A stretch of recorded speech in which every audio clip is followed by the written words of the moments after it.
अस्सलाम वालेकुम, क्या हाल है, कैसे हैं आप सब। उम्मीद है खैरियत से होंगे। अल्लाह पाक आप लोगों को सेहत और तंदुरुस्त रखे। तो तंदुरुस्त रहेंगी तो मेरी रेसिपीज़ को ट्राई करेंगी तो कैसी है मेरी तमाम बहनें। तो मैं लाई हूँ अपनी बहनों के लिए बहुत आसान सी ट्रिप, जो कि पालक को सेव करने की है।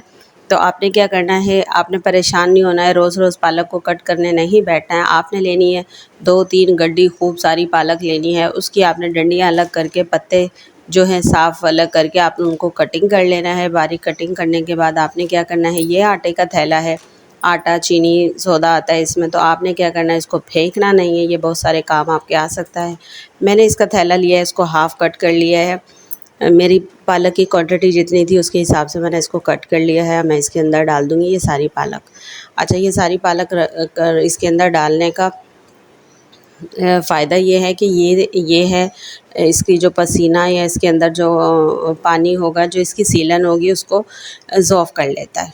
तो ये आपकी पालक को सेफ़ रखता है, कलर ख़राब नहीं होता, पालक मुरझाएगी नहीं, आपकी फ्रेश पालक रहेगी। आप इसको सेव कर सकती हैं 10 दिन के लिए। तो मस्ट, ये आपकी पालक बहुत अच्छी फ्रेश रहेगी फ्रिज में।